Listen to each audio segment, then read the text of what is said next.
நவீனமயமாயிடுச்சுன்னு சொல்ற இந்த காலத்திலயும் இன்னும் சாதிய வேறுபாடுகள் இருக்கிறத பார்க்க முடியுது. ஆனா மேற்கத்திய நாடுகள்ல மட்டுமே அதிகமா இருந்த நிற வேறுபாடும் இந்த இடத்துல இன்னும் குறையல அப்படிங்கிறதுக்கு உதாரணமா சமீபத்துல ஒரு விஷயம் நடந்திருக்கு. ஒரு மாநிலத்தோட தலைமைச் செயலாளரையே நிற பாகுபாடு அதன் பாதிப்புகளுக்கு உள்ளாக்கி இருக்காங்க. தன்னுடைய ஒரு முகநூல் பதிவுல தனக்கு நிகழ்ந்த இந்த நிற பாகுபாடு குறித்த அனுபவத்தை வேதனையோட பகிர்ந்திருக்காங்க. அதை பத்தி தான் இந்த நிகழ்ச்சியில பார்க்க போறோம். வாங்க நிகழ்ச்சிக்குள்ள போலாம். கேரள மாநில அரசின் தலைமைச் செயலாளராக இருக்கக்கூடிய சாரதா முரளிதரன் தான் தன்னுடைய முகநூல் பக்கத்துல கடந்த மார்ச் 25 ஒரு வேதனையான கருத்தை பதிவிட்டிருந்தாங்க. அந்த பதிவுல தான் பல வகையில பல சமயங்கள்ல நிற பாகுபாட்டால பாதிக்கப்பட்டிருக்கும் அனுபவங்களை குறிப்பிட்டு அதுல வேதனையா சொல்லியிருந்தாங்க. சாரதா முரளிதரன் கேரள அரசின் தலைமைச் செயலாளராக தற்போது பணியாற்றிட்டு வராங்க. இவங்களுடைய பூர்வீகம் திருவனந்தபுரம். கேரள அரசின் பொறுப்புகள்ல கடந்த 30 ஆண்டுகள்ல பல்வேறு பதவிகள்ல இவங்க இருந்திருக்காங்க. சாரதா முரளிதரன் ஒரு IAS அதிகாரி. கடந்த 1990ஆம் ஆண்டு IAS தேர்ச்சி பெறாங்க. இவருடைய கணவர் வேணு IAS அப்படிங்கிறவரும் இவங்களோட பேட்ச் சேர்ந்த ஒரு IAS அதிகாரி தான். இவரும் அந்த பேட்ச்லயே இருந்து தேர்வாகி வராங்க. இவங்க ரெண்டு பேரும் காதல் திருமணம் செஞ்சுக்கிட்டு அரசின் பல்வேறு துறைகள்ல பணியாற்றிட்டு வந்திருக்காங்க. 2024 ஆகஸ்ட் 31ஆம் தேதியிலிருந்து வேணு IAS தலைமைச் செயலாளர் பதவியை சாரதா முரளிதரன் தற்போது கேரளாவின் தலைமைச் செயலாளராக இருக்கிறது போல இதே பதவியில இவருடைய கணவர் கடந்த ஆண்டு இருந்திருக்காரு. கடந்த ஆண்டு ஆகஸ்ட் 31ஆம் தேதி வரை அவர் பதவியில இருந்திருக்காரு. அதுக்கப்புறம் அந்த பதவியில இருந்து அவர் ஓய்வு பெற்றிருக்காரு. கணவர் வேணுவுக்கு அப்புறம் சாரதா முரளிதரன் அதே கேரள தலைமைச் செயலாளர் பதவிக்கு வராங்க. கடந்த 2006ஆம் ஆண்டிலிருந்து 2012ஆம் ஆண்டு வரை அந்த காலகட்டத்தில் கேரள மாநில அரசின் குடும்பஸ்ரீ அதாவது மாநில வறுமை ஒழிப்பு திட்டத்தின் செயல் இயக்குநராக சாரதா முரளிதரன் பணியாற்றி இருக்காங்க. அது மட்டும் இல்லாம தேசிய ஊரக வாழ்வாதார இயக்கம், பட்டியல் பிரிவு மக்களின் வளர்ச்சித்துறை மற்றும் உள்ளாட்சி துறையின் கூடுதல் தலைமை செயலாளராகவும் பல பதவிகளை சாரதா முரளிதரன் வகிச்சிருக்காங்க. இதற்கப்புறம் கடந்த ஆண்டு தன்னுடைய கணவர் வேணு பதவியேற்றிருந்த தலைமைச் செயலாளர் பொறுப்பை சாரதா முரளிதரன் ஏத்துக்கிறாங்க. இதற்கப்புறம் ஒரு IAS அதிகாரியாவே இருந்தாலும் தனக்கு நிகழ்ந்த ஒரு நிற பாகுபாடு குறித்த அனுபவத்தை தான் சாரதா முரளிதரன் தன்னுடைய முகநூல் பக்கத்துல பதிவிட்டிருந்தாங்க. அதுல அவங்க என்ன குறிப்பிட்டிருந்தாங்கன்னா, தன்னுடைய கணவர் இருந்த பதவிக்கு சாரதா முரளிதரன் வந்த உடனேயே இதற்கு முன்பு உங்க கணவர் இந்த பதவியில இருந்தப்ப அவர் எவ்வளவு வெள்ளையா இருந்திருக்காரு தெரியுமா, ஆனா நீங்க ஏன் இவ்வளவு கருப்பா இருக்கீங்க அப்படின்னு சொல்லி ஒரு விமர்சனத்தை அவங்க சந்திக்கிறாங்க. ஒரு நபர் அவங்கள விமர்சிக்கிறாங்க. இது ஒரு தலைமைச் செயலாளரா இருந்தா கூட அந்த நிறம் அப்படிங்கிறது எந்த அளவுக்கு அவங்களுக்கு முக்கியமா படுது அப்படிங்கிறது அவங்க முதல்ல அனுபவிச்சிருக்காங்க. இதற்கு முன்பு இருந்த தலைமைச் செயலாளர் எந்த அளவுக்கு வெள்ளையா இருந்தாரோ அந்த அளவுக்கு நீங்க கருப்பா இருக்கீங்க அப்படின்னு சொல்லி தன்னுடைய கணவரோட நிறத்தோடயே ஒப்பிட்டு தன்னை கேலி கிண்டல் செய்ததாக சாரதா முரளிதரன் அந்த பதிவுல சொல்லியிருந்தாங்க. இது குறித்து தன்னுடைய முகநூல் பக்கத்துல நான் இப்படி கருப்பா இருக்கிறதால இது போன்ற விமர்சனங்கள் வருது அப்படின்னு சொல்லி அவங்க பதிவிட்டிருக்காங்க.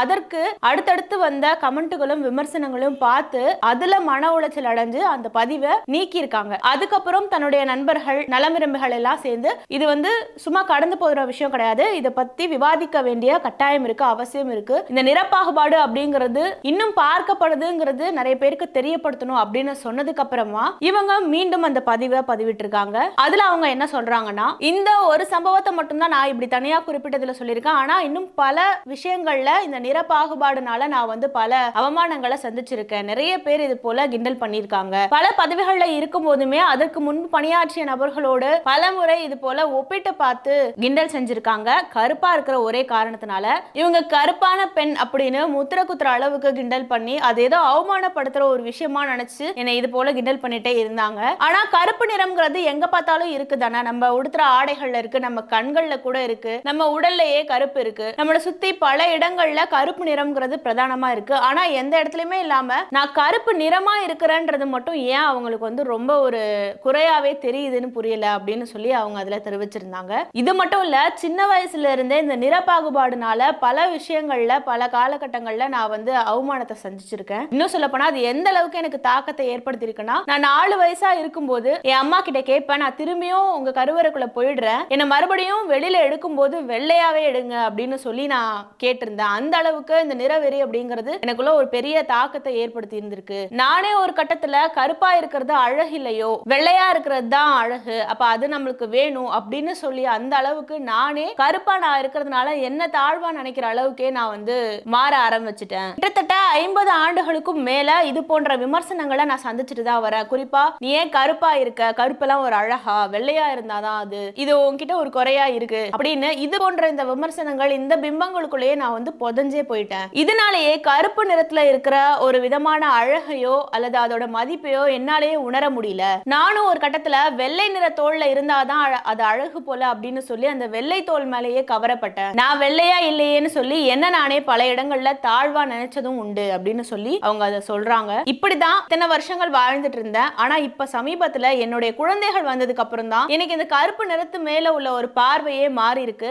என்ன முதல்ல நானே புரிஞ்சுக்க முடிஞ்சுது. இப்போ எனக்கு அந்த கருப்பு நிறத்துல இருக்கிறதுனால எந்த ஒரு தாழ்வு மனப்பான்மையும் இல்ல, என்ன நினைச்சே அது வந்து எனக்கு பாதிப்பா தெரியல அப்படின்னு சொல்லி பகிர்ந்துக்கிறாங்க. சொல்ல போனா தான் கருப்பா இருக்கிறத இப்ப ஒரு குறையா நினைக்காம அதுவே இன்னும் கூடுதல் தன்னம்பிக்கை தரக்கூடிய ஒரு விஷயமா தனக்கு தானே யோசிக்க வச்சது தன்னுடைய குழந்தைகள் தான். கருப்பு நிறத்துல தாமா நீங்க ரொம்ப அழகா இருக்கீங்க, இந்த கருப்பு நிறத்திலேயே நீங்க மகிழ்ச்சியா இருக்கலாமே அப்படின்னு சொல்லி தன்னுடைய குழந்தைகள் தான் தன்னை தானாவே ரசிக்க ஆரம்பிச்சிருக்காங்களாம். தான் எப்படி இருக்காங்களோ அதே போல அதே நிறத்திலேயே தன்னை ரசிச்ச தன்னோட குழந்தைகள் தான் கருப்பு நிறம் அப்படிங்கிற ஒரு விஷயத்து மேல தனக்கு இருந்த ஒரு பார்வையவே மாத்திருக்காங்க அப்படின்னு சொல்லி அவங்க அதுல பகிர்ந்துக்கிறாங்க. மற்றவர்கள் தன்கிட்ட உணர முடியாத ஒரு விஷயத்த, ஒரு அழக தானே தன்கிட்ட உணர முடியாத ஒரு அழக தன்னுடைய குழந்தைகள் ரொம்ப ரசிச்சாங்க, அதை ரொம்ப அங்கீகரிச்சாங்க. அதனால எனக்கு இந்த கருப்பு நிறம் அப்படிங்கிறது ஒரு குறையாவே தெரியல, இப்ப அது ஒரு பெரிய அங்கீகாரமா தான் தெரியுது அப்படின்னு சொல்லி அவங்க அதை பகிர்ந்துக்கிறாங்க. இப்ப அதை பத்திலாம் எனக்கு கவலை இல்ல. எத்தனையோ வருஷங்கள்ல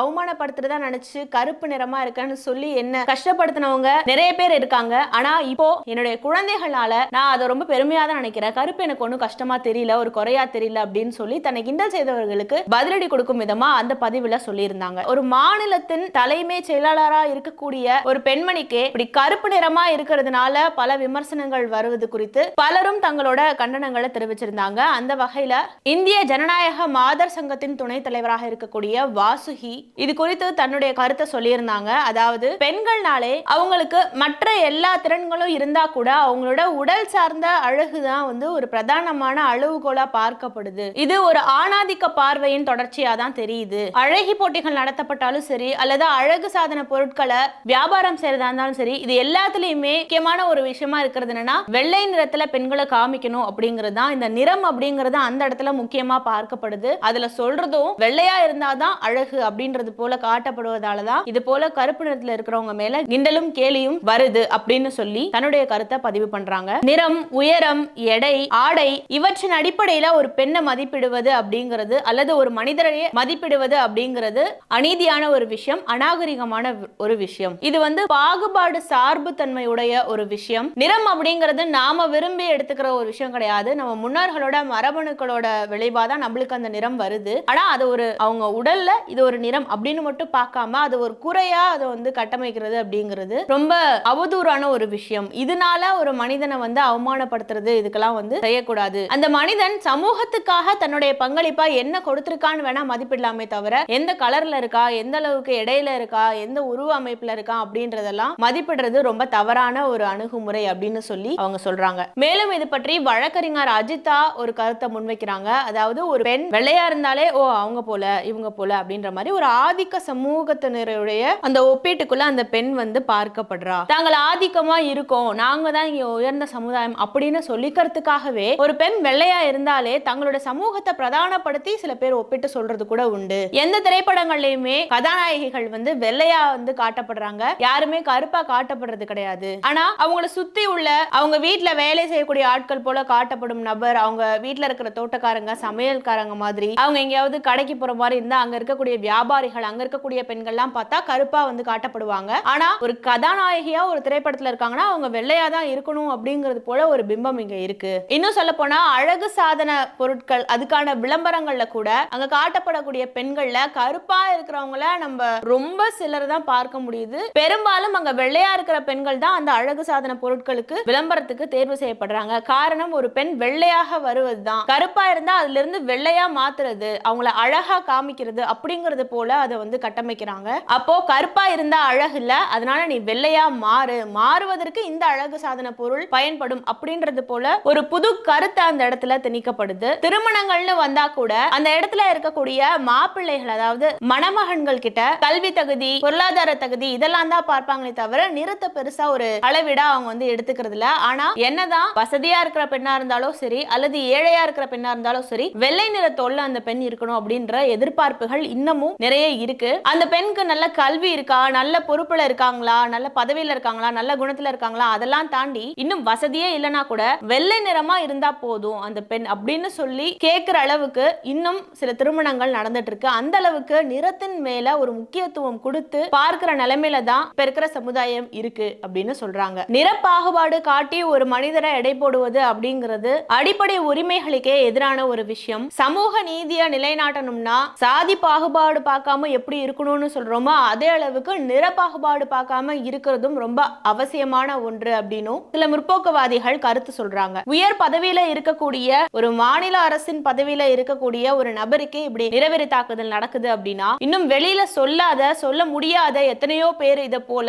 அவமானங்களுக்கு உள்ளாக்கப்பட்டிருப்பாங்க. ஒரு நபரை அசிங்கப்படுத்தணும்னா அவங்க கிட்ட இருக்கிற ஒரு விஷயம் குறை அப்படின்னு கட்டமைச்சு அவங்களுடைய தன்னம்பிக்கையை அதன் மூலமா குலைக்கிற ஒரு விஷயமாக தான் இது போன்ற இந்த நிறவெறி தாக்குதல்கள் அமையுது. அப்போ ஒரு மனிதரோட குணநலன்கள், அவங்களோட திறன்கள், அவங்களோட கல்வி தகுதி, அவங்க எந்தெந்த விஷயங்கள்ல சாதிச்சிருக்காங்க, இப்படி ஆணையோ பெண்ணையோ இப்படி மதிப்பிடுவதன் மூலமா சமூகத்துல ஒரு ஆரோக்கியமான ஒரு அணுகுமுறை மக்கள் மத்தியில இருக்கும். எல்லா இடத்துலயும் தாங்கள் ரொம்ப பெரியவங்க அப்படின்னு காமிச்சுக்கிறதும் சரி அல்லது தாங்கள் தான் அழகா இருக்கிறவங்கன்னு காமிச்சுக்கிறதும் சரி, இது மாதிரி இருந்தாதான்ப்பா மதிக்கத்தக்க ஒரு இடத்துல இருக்காங்க, இது மாதிரி இருந்தா அவங்க வந்து ஒரு குறைதான் அப்படின்ற அளவுக்கு பல விஷயங்கள்ல இந்த சமுதாயத்துல கட்டமைக்கப்படுது. இதன் தாக்கமா பாதிக்கப்படுறவங்கன்னு பார்த்தா எளிய முறையில வாழ்ந்துட்டு இருக்கவங்களுக்கு தான் பாதிப்பு அதிகமா இங்க தெரியுது. காரணம், வசதி படைச்சவங்களா இருந்தாங்கன்னா அவங்க எப்படி இருந்தாலும் ஏத்துக்கக்கூடிய சிலர் இருக்காங்க. ஆனா என்னதான் தகுதி வாய்ந்த திறன் வாய்ந்தவங்களா இருந்தாலும் நிறம் அப்படிங்கறதுலயோ அல்லது சாதி வேறுபாடு அப்படிங்கறதுலயோ அவங்கள தாழ்ந்தே பார்க்கிற மாதிரியான ஒரு சமூக கட்டமைப்பும் இருக்கு. இது மாதிரியான பாகுபாடுகள் மூலமா சமுதாயத்துல பாதிக்கப்படுறவங்க தங்களுக்கு நடந்தது இதனாலதான் புரிஞ்சுக்கிறத விட